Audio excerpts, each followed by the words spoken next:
Oke teman-teman, selamat sore. Sekarang hari Kamis, Rabu 25 Juni 2025.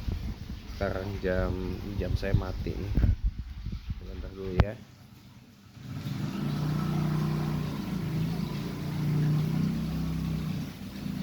Sekarang jam 5.23 waktu Indonesia Barat.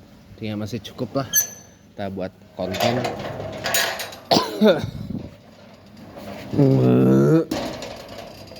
Karena waktu maghrib masih lama banget, si jam 5.50 sekian lah ya, sekitar jam segitu lah, 5.50 atau 5.51 waktu Indonesia Barat ya.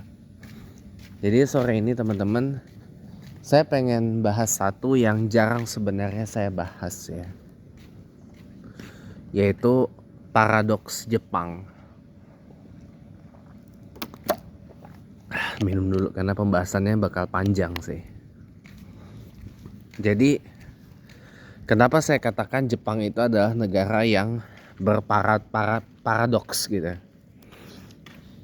Karena gini teman-teman, Jepang itu kan ekonominya udah lama ambruk kan, gara-gara apa yang disebut sebagai lost decade, yang dimulai dari dekade 90-an sampai sekarang.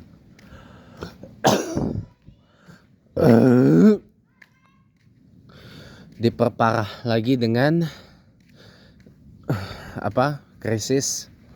dampak dari krisis moneter tahun 97 atau krisis finansial Asia tahun 97. Diperparah lagi dengan tragedi World Trade Center 2001. Diperparah lagi juga dengan adanya virus SARS, flu burung, flu babi ya, atau disebut SARS, MERS, H5N1, H1N1 ya kan. Outbreak ya pada waktu itu, belum pandemik atau outbreak. Belum lagi diperparah lagi dengan krisis finansial global tahun 2008. Diperparah lagi dengan adanya krisis yang ditimbulkan akibat dampak dari pandemi COVID-19. Jadi ekonominya Jepang ini benar-benar rapuh sebenarnya. Dan sudah dari tahun 90-an itu sudah banyak Perdana Menteri Jepang yang mencoba menangani dan membangkitkan ekonomi Jepang itu sampai ke titik keberjayaan lagi, seperti apa yang disebut bubble ekonomi tahun 80 di dekade 80-an itu. Nah, di satu sisi juga ya, kalau boleh saya berbicara dengan sangat apa adanya di sini ya, Jepang itu juga mengalami krisis populasi atau population crisis. Kenapa kok bisa demikian, Pak? Karena Jepang itu piramida penduduknya terbalik. Piramida penduduknya terbalik akibat welcome back. Jadi piramida penduduk Jepang itu kan terbalik. Jadi penduduk usia tuanya yang lebih banyak atau menjadi mayoritas lah di Jepang, sementara penduduk usia muda itu jumlahnya sedikit, teman-teman. Kenapa? Karena nggak banyak orang Jepang yang mau nikah, satu. Yang kedua, orang Jepang itu kalau nikah mereka memilih untuk tidak punya anak ya, atau kalaupun punya anak ya cuma satu aja. Karena punya anak di Jepang itu biayanya mahal, teman-teman. Bisa 10 sampai 12 kali lipatnya dari Indonesia kalau punya anak di Jepang itu. Nah, ini satu fenomena Pak Jarod ya. Nah, ini satu fenomena yang disebut sebagai population decline. atau declining population di Jepang itu. Ya. Tapi jujur aja, di beberapa kota-kota besar seperti Tokyo dan sekitarnya,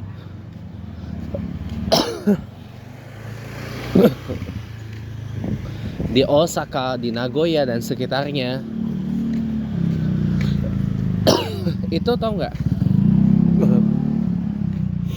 sudah mulai banyak dipenuhi, di populasinya diisi oleh para ekspatriat yang mendapatkan PR atau permanent residency, tinggal atau izin tinggal tetap di Jepang. Nah itu tapi nggak menolong, karena jumlah ekspatriat yang menjadi PR atau permanent resident di di Jepang itu jumlahnya dikit, belum banyak gitu. Dan itu pun sebagian dari mereka sudah memutuskan untuk pulang ke negara asalnya masing-masing. Ada satu yang lucu sih. Ada seorang Amerika, ya, namanya, kalau nama lahirnya namanya David Scofield.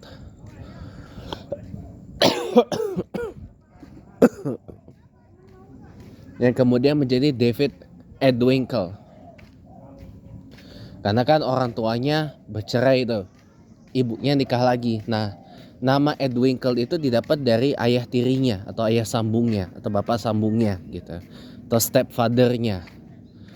Nah, dia pindah ke Jepang, ya kan?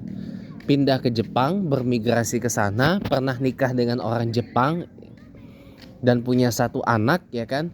Tahun 2000 menjadi warga negara Jepang, dinaturalisasi. Tetapi 2 tahun lalu, tahun 2023, David Edwinkle yang kemudian menjadi Debito Arudo atau Arudo Debito ini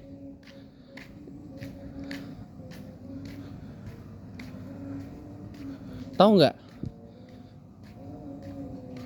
memutuskan untuk pulang kembali ke negara asal kelahirannya, yaitu Amerika Serikat gitu. Karena kan dia lahir dia kan orang Amerika Serikat kan, warga negara Amerika Serikat kan tadinya.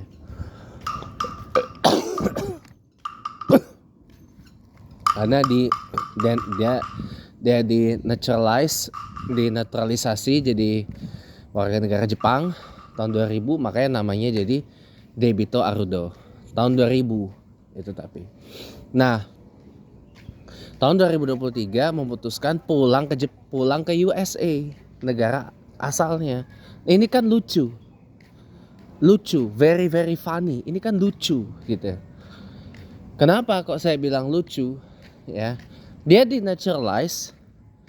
Dia tadinya kan warga negara US, terus dinaturalize jadi warga negara Jepang.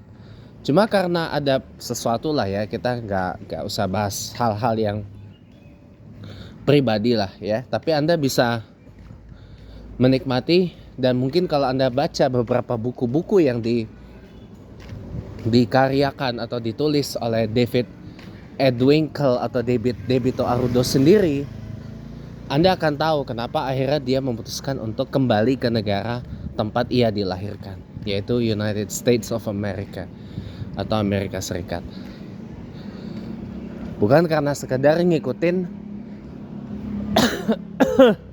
temennya Michael Penn yang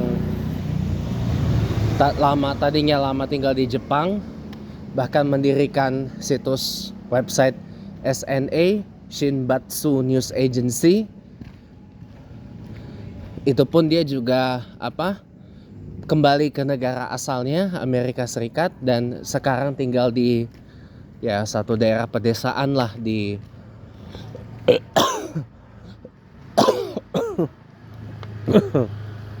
di USA sana. Jadi saya rasa bukan hanya karena itu ya, tapi karena ada beberapa pengalaman yang mungkin Anda bisa tahu kalau Anda baca-baca buku dari David Edwinkle atau Debito Ardo yang sudah banyak beredar di mana-mana.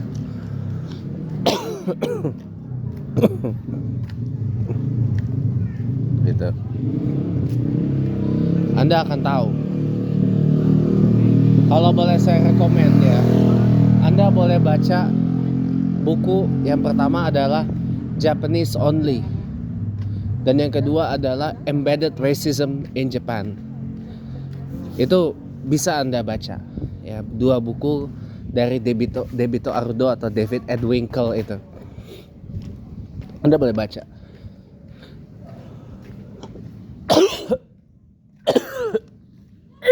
Dan Anda boleh baca buku-buku atau tulisan-tulisannya beliau yang lain di SNA, Shinbatsu News Agency,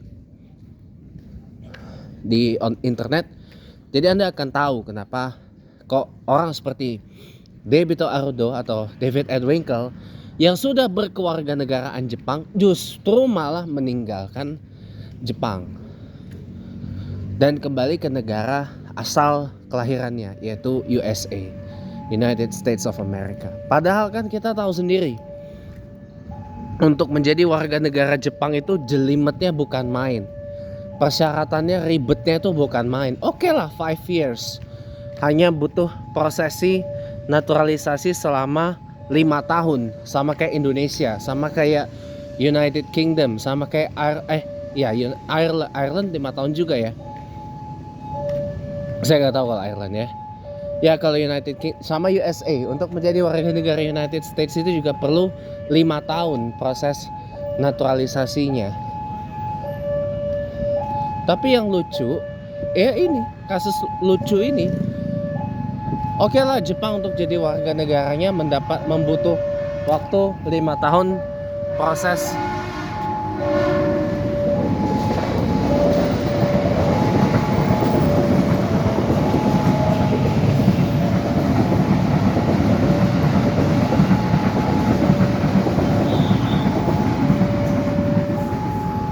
lima tahun loh untuk menjadi warga negara Jepang. Tapi kenapa saya katakan ribet?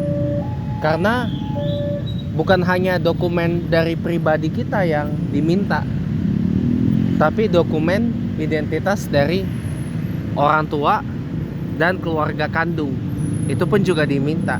Makanya file itu, dokumennya untuk menjadi warga negara Jepang itu bisa setebal ini, bisa segini nih ukurannya. Tuh, bisa ya segitulah, bisa tebal banget. Tapi walaupun persyaratannya ribet begitu dan harus menuliskan dalam bahasa Jepang alasan mau jadi warga negara Jepang itu apa, dan garantor atau penjaminnya agar kita bisa jadi warga negara Jepang itu harus orang Jepang itu apa. Meskipun sulit begitu, tapi banyak aja orang yang aplikasi pendaftaran sebagai warga negara Jepang itu diterima loh. Tapi not so fast teman-teman, not so fast. Sekalipun kita udah naturalize menjadi warga negara Jepang, tapi tetap aja orang Jepangnya sendiri gak akan cepat menganggap kita itu bagian dari mereka. Gak. Mereka tetap akan melihat dari luaran kita. Walaupun nih kita punya identitas, oke, bahwa kita warga negara Jepang. Walaupun maaf ya, ID atau KTP di Jepang itu bukan satu kewajiban, tapi sukarela aja ya. Tapi disaranin kalau untuk yang naturalize, Anda yang memilih untuk dinaturalisasi menjadi warga negara Jepang, saya saranin punya ya teman-teman ya, punya KTP Jepang atau ID card Jepang ya, supaya maaf kata nih, kalau misalkan ada apa, wah ini apa gitu, satu pertemuan kayak tadi lah, kita bisa melihat, oh ini saya orang Jepang, ini saya udah jadi warga negara Jepang gitu, bisa tunjukin. Ya, watashi no Nihonjin desu. Itu. Baru dinaturalisasi. Gitu. I'm a Japanese citizen. Ya. Nihonjin desu. Nah, itu. Gitu.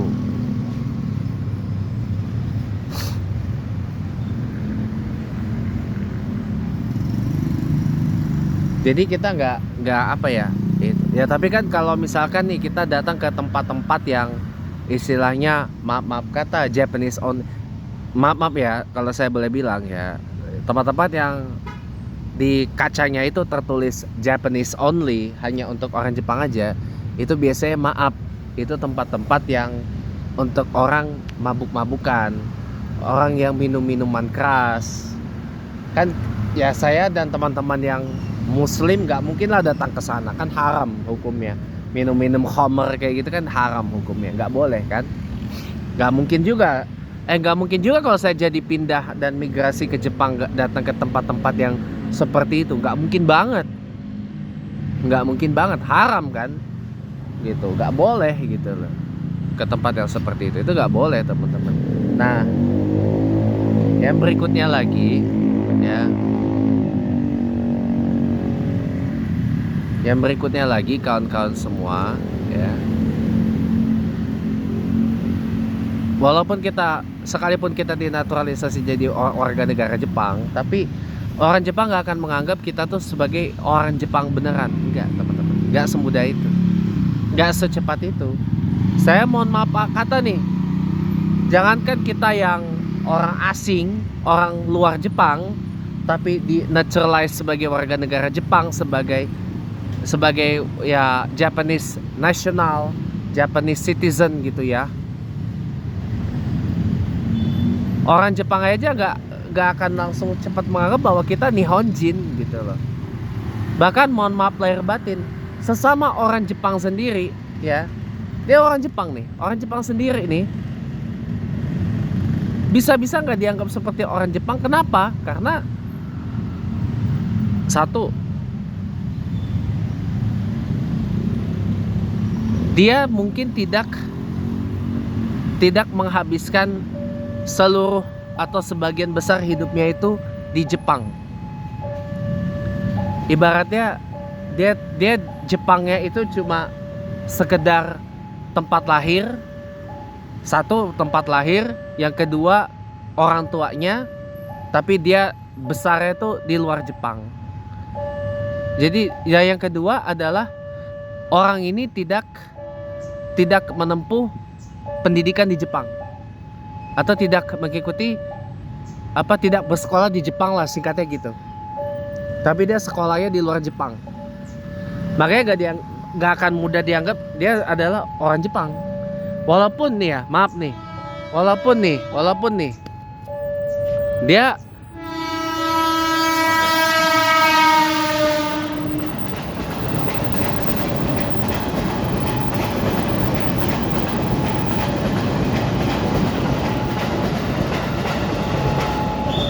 ya, saya beritahu Anda. Saya beritahu. Baik-baik nih saya beritahu. Dia tampilan luarnya tuh sama lah seperti orang Jepang pada umumnya. Pasportnya atau pasupotonya adalah paspor Jepang. Ya. Nihonjin pasupoto, Nihon no pasupoto, iya kan?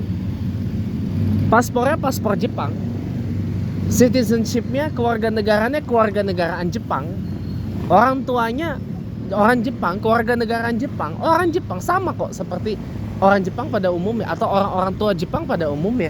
Keluarga besar semuanya orang Jepang, dan ngabisin hidupnya juga di Jepang. Tapi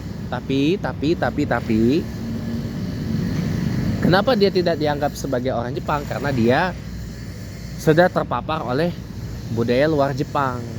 Karena dia ikut orang tuanya yang merantau ke luar Jepang, entah karena keperluan pekerjaan atau keperluan bisnis, berwira swasta, berinvestasi, atau dia adalah untuk misi diplomatik,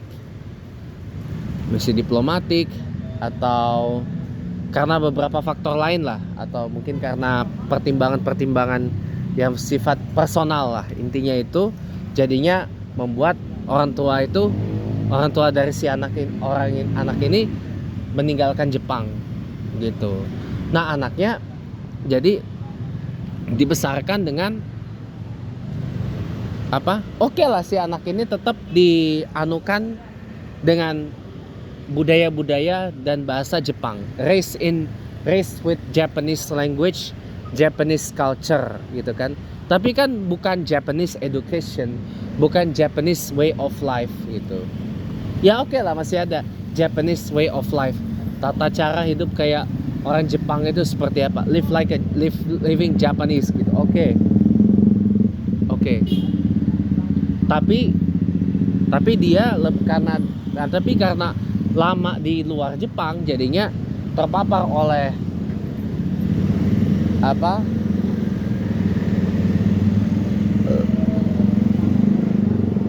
apa yang disebut gaimujin ya. Jadinya dia terkontaminasi itu. Begitu dia balik ke Jepang, tahuan nih, wah kok beda ya sama orang-orang Jepang pada umumnya. Itu yang membuat orang itu tidak mudah dianggap sebagai orang Jepang, sekalipun citizenship-nya Jepang, orang tuanya, keluarga besarnya orang Jepang, paspornya paspor Jepang. Oke lah, dia masih punya identity Jepangnya, kartu identitas atau KTP Jepang kalau punya, kalau bikin.